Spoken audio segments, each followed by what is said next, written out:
Every story of a billion-dollar industry has a humble beginning. And here, it starts not with the duck, but with the egg. Thousands of eggs, each one a fragile potential, and for Mark right now, a very real burden.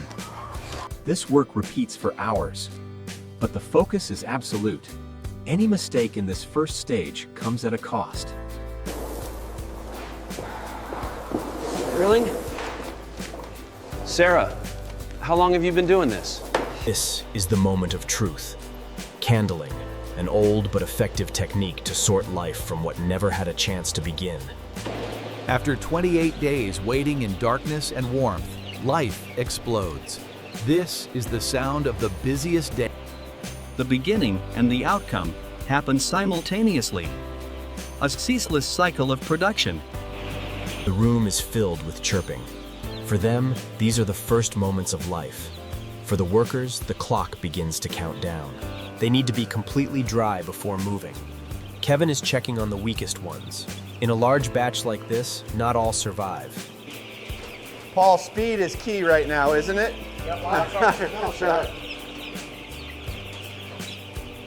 That's right, F. Frank. They have to be moved to the sorting area immediately. They need water and air. From here, they will begin the sorting process, and that's Laura's job. Laura, what are you doing at this stage? I'm just moving these last ones to the main basket. Welcome back to the hatchery floor. Hi, Frank. I'm separating them from the shells. Ducklings go this way, eggshells go that way. We call this gold panning. Every single duckling is checked by hand. A job that requires incredible patience.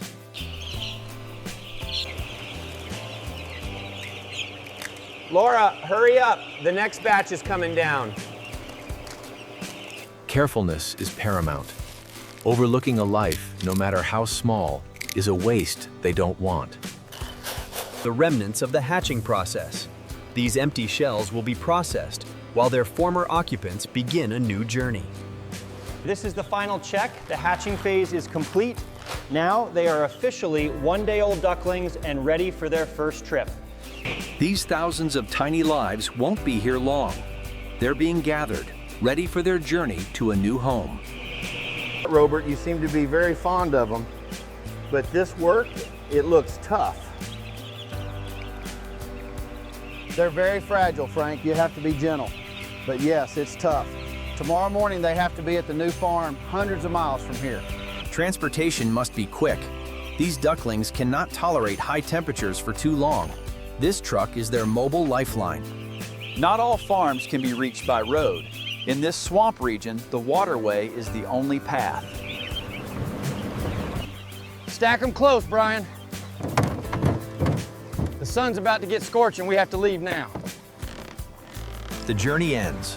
From hatchery, by truck, then boat, they've finally arrived.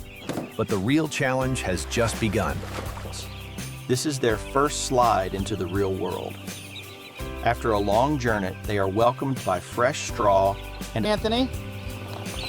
Pour steadily. Don't let them pile up in that corner. The job now is to keep them moving, spread out. If they gather too densely, they can suffocate. Laura, what's it like standing amidst thousands of new lives like this? It must be very noisy. Very noisy, Frank, but we have to use this fan to keep the air circulating. They need to be dry and warm, but not stuffy. Air, dry straw, and now water and food. Their first survival lesson begins right here. And Karen and Thomas are the first instructors. In the first 72 hours, supervision is constant. Richard is on patrol. He's looking for those who fall behind. Temperature is vital. These lamps mimic the warmth of a mother duck, keeping them safe through the first nights. Barbara, this seems to be a special recipe. Yes, Frank. Industrial feed alone isn't enough. We add green vegetables and rice to boost nutrition. It's like an appetizer salad for them. A carefully measured and balanced starter diet. This is the fuel for their rapid growth. Mealtime.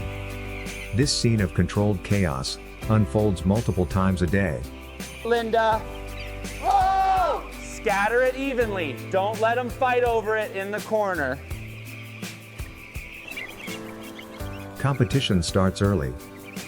Only the fastest, strongest ones get the best meal. They are ducks. The instinct to find water is irresistible. This tarp creates a safe, artificial pond. This isn't just play. It helps them clean their feathers and learn basic swimming skills. They quickly learn to balance play and rest. Every grain of feed is precious. Nothing goes to waste. A sea of ducklings. And this is just a small part of this farm. Herd them into this corner, George. Don't miss any.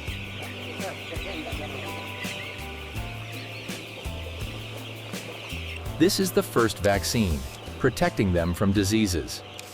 A quick but extremely important process. Stephen, how many do you vaccinate in a day? Thousands, Frank. I don't count anymore. Just work until the job is done. In just a few weeks, they've grown many times over. Their yellow fluff has started to fade, making way for true feathers. The feed portion has changed. Now they eat more and need more space. Michelle, herd them towards the water trough. They need to drink a lot of water. They learn very quickly how to use the automatic drinkers. Clean water is always available. Donald, what are you doing? Doesn't the enclosure need to be dry? No, Frank, they are ducks. They need mud. Mud helps them cool down and clean their feathers. Look at them, how happy they are. A luxurious mud bath. For them, this is paradise. The act of herding ducks is a daily exercise, helping them develop muscles and get used to moving in a flock. Come on, boys and girls, it's dinner time. The weather is an important factor. Edward is adjusting the canopy, ensuring the ducks don't get too hot under the blazing sun. They are grown. The flock of ducks is now ready for the next stage, field grazing. They are being herded to a recently harvested rice field. A natural buffet awaits. Keep the pace, Deborah. Don't let them stop, we're almost there. Their main food is now paddy. BETW is preparing a supplementary meal for the duck flock after a day in the field. Eat up. Eat until you're full so you can lay eggs tomorrow. A flock of thousands of ducks. They will be feeding here, along this river, for many months to come. Their lives are now tied to the water.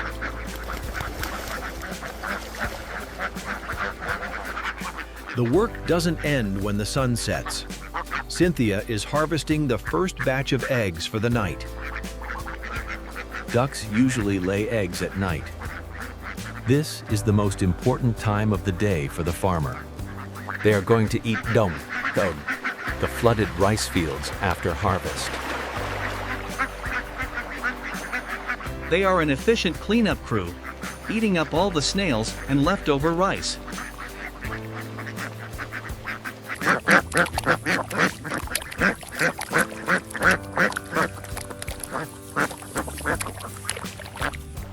A precise bite.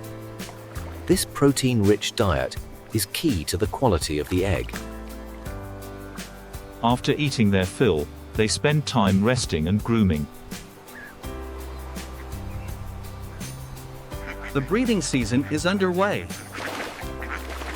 The instinct for survival of the species is very strong. Mating behavior takes place right on the water surface. This is how the duck flock maintains the hatching rate for the next generation. A new cycle is about to begin. Timothy, block that corner. Don't let him run out. It's time to move. These ducks won't stay here.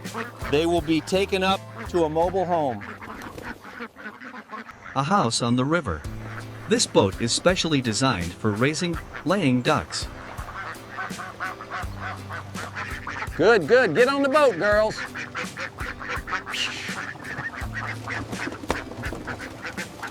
This is the original free-range duck farm. They live on the boat, and every day they are released to a different field to forage. Kenneth's life is now tied to the boat and the flock of ducks. A nomadic life on the river. And this is why they are on the boat. The harvest work. Ducks lay eggs overnight, and the eggs fall through this mesh floor, keeping them clean and safe. A bumper crop of eggs.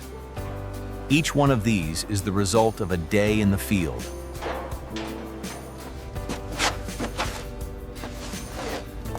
Joshua, how's the air down there? Could be better. It was stifling, Frank, but worth it. Look at this. The last stage on the boat, sorting. White eggs for hatching or selling, and spotted eggs are another delicacy.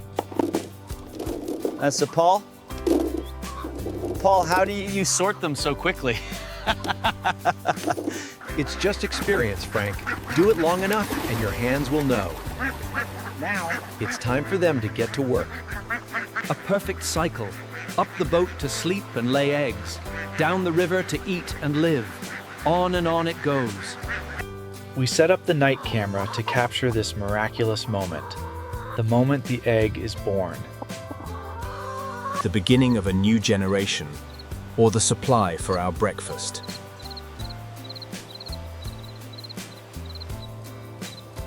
It won't be here long.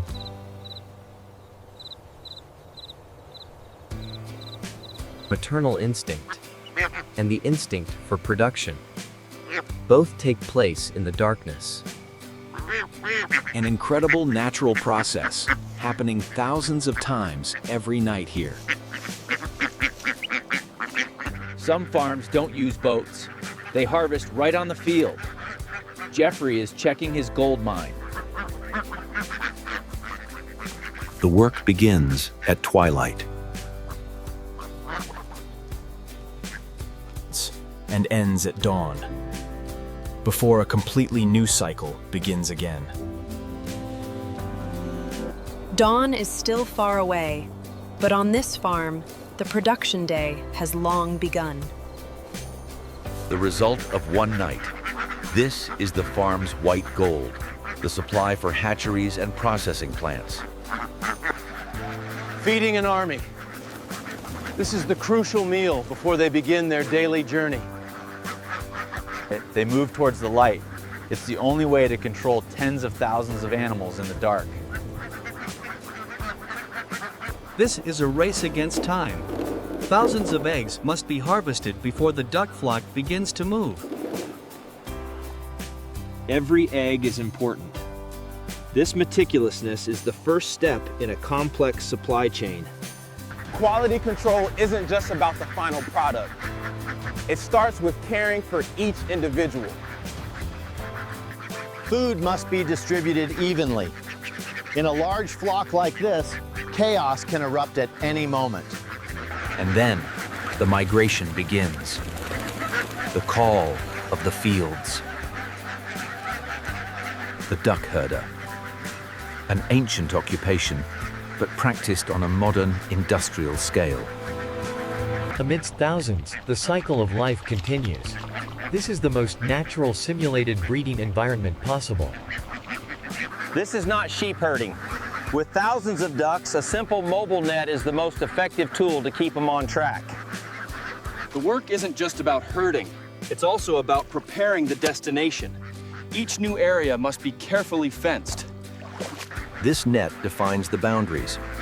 It's flexible, allowing Robert to change grazing areas in just a few minutes. This is why they're called field-running ducks. They are a natural cleanup crew, seeking protein from snails and leftover grains. The product and the process happen simultaneously. The challenge is to harvest one without disrupting the other. He has to keep the flock moving. If they stop too long in one place, they'll miss out on other foraging areas. Coordination is key. Only 2 people manage the flock, keeping this river of feathers flowing in the right channel. The duck herder doesn't push. He merely guides, letting their flocking instinct do the rest. Even in a tightly controlled operation, natural instincts prevail. This is a sign of a healthy flock. This is the most direct contact with the process. No machines, just the hands and keen eyes of the farmer. This work requires patience. It's dirty, laborious, but a crucial part of economic efficiency. They work as a team, rescanning every square meter. Not a single egg is wasted in this process. Ducks often lay eggs haphazardly as they move. These natural nests are the targets of the secondary collection team. The scale of this operation is incredible. Thousands of lives, moving as a single unified entity. After the duck flock passes, the work is not yet over. There are always products left behind. They must follow the exact path the duck flock has taken, regardless of the terrain.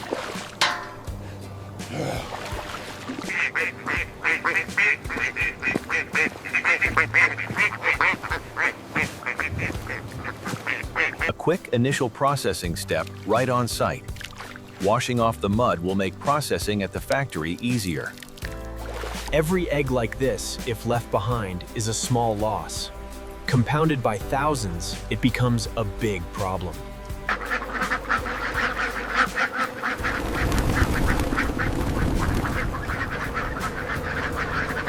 This sight is enough to make anyone stop. A river of ducks crossing the road. That's something you don't see every day. The daily migration. They move from one area to another, part of a rotational grazing strategy.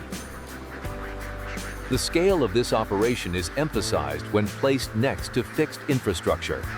This is industrial agriculture.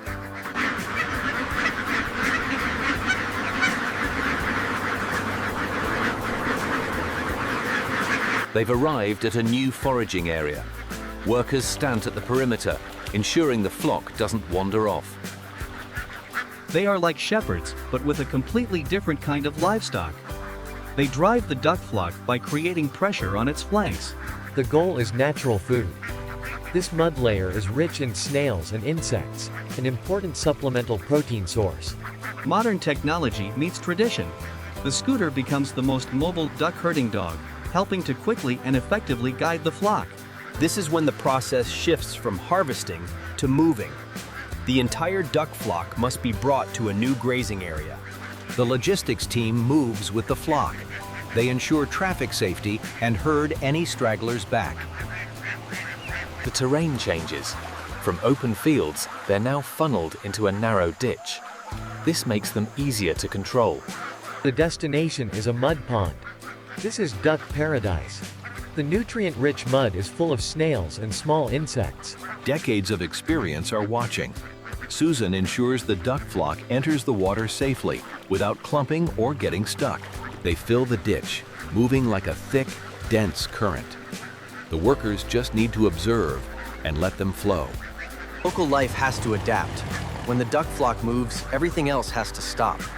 Eric is on a delivery route, but he has to wait. The wall of sound and movement. The scooters form a mobile barrier, forcing the duck flock to turn into its next destination. Each grazing area is different. Daniel has to wade in, ensuring the flock moves through this shallow water to reach deeper, muddier regions. The sight is impressive. Thousands of ducks turn the quiet ditch into a noisy, probing river. Keep them tight on the right, don't let them spread out. Clear ahead, bring them through, bring them through. During this process, injured or weak ones are identified. George is taking them out of the flock for veterinary inspection. They are moving to the next area. Climbing this steep bank is a challenge, creating a natural bottleneck within the flock. They must keep the flock moving, otherwise they'll stay in the mud all day. Laura and William are herding them towards the exit. They are gathered, ready for the next phase of their journey. The control is absolute. But this is no time to rest. They must keep moving. Laura wades in, using her stick to drive them across the pond. In just a few minutes, this entire flooded area has been transformed into a sea of ducks. They are doing exactly what the farmer wants, eating. A short break. They are allowed to forage freely in this area before being herded on. This mud doesn't just provide food. It also helps them cool down and remove parasites from their feathers. The scale is truly immense. Every tiny dot there is a duck, and they stretch for hundreds of meters. The workers on the bank are assessing the flow speed. They need to ensure no birds get stuck or exhausted. Laura acts as a living gate, blocking exits and ensuring the entire flock moves to the single exit. The long stick is a simple but effective tool. It extends her reach, allowing her to control hundreds of ducks at once. It's a coordinated effort. Laura is in the water, while the others block the exits on the bank. They communicate with gestures. Each knows their exact role to keep the flow uninterrupted. There are always stragglers. William's job is to ensure they quickly rejoin the flock. The final stage of herding through the pond. All three converge to round up the rest of the flock. No duck left behind. Anthony jumps down to assist William, driving the last stubborn ducks onto the bank. They form a mobile human wall, slowly narrowing the space, giving the flock no option but to go in the intended direction. The work never stops. While one team herds the ducks, another is already packing up equipment, preparing for tomorrow. Life on the farm continues. Samantha has to skillfully navigate through a sea of ducks to get to her work area. And this is the exit point. A temporary fence is erected, leaving only a narrow path. The motorboat isn't for transport. It's there to create waves or block the current, preventing the flock from swimming astray. Now it's time to use the waterway. Instead of herding them by land, the farm utilizes this canal as a natural highway. They make a final check, ensuring no birds are stuck in the mud or injured. This narrow exit forces them into the single file, making counting and control easier as they come ashore. Finally, they have reached the gathering point. After a long journey across fields, roads, and canals, they get to rest. The job only ends when the last duck is safely moved. William ensures no one is left behind. Gary monitors the landing point. The boat is ready to intervene if there's an issue on the water. The entire flock has come ashore. Now, they must quickly move them into the prepared feeding area. And this is the reason for it all: food. William carries a 50-pound sack, scattering protein-rich grain. Not everyone participates in herding ducks. Other farm operations must continue. Jennifer and Mary are on their way to another area. In addition to dry feed scattered from bags, they also receive mixed feed from buckets, ensuring diverse nutrition. The final task of herding the flock. Matthew uses his motorcycle to guide them into the area prepared with food and water, a reward for the journey. Water is not just for drinking, but also for cooling. The hot concrete slab is drenched. The motorcycle acts as a mobile wall, keeping the flock from spilling onto the road. He has to act fast. These puddles are attractive to him, but they need to be in the main feeding area. Once herding is complete, the work shifts to supervision, ensuring no conflicts within the flock and that all are eating. The work never ends, feeding and cleaning simultaneously, ensuring hygiene for the pasturing area. he has to spread the food in a long line. This prevents jostling, ensuring weaker birds also get a chance to eat. This isn't just plain water. They add electrolytes and minerals. In a production process of this scale, flock health is profit. One trough at a time. A time-consuming task, but crucial for providing enough clean water for thousands of ducks. This is the rhythm of the farm, a never-ending cycle of production and maintenance. Food must go hand in hand with water. Joseph is arranging dozens of drinking troughs, a seemingly simple but crucial process. A day in the closed-loop production process concludes, from harvesting eggs in the night to the grand migration, and finally, this meal. A coordinated effort to fill the drinking troughs before the flock descends. They are thirsty after a long day of moving and eating dry feed.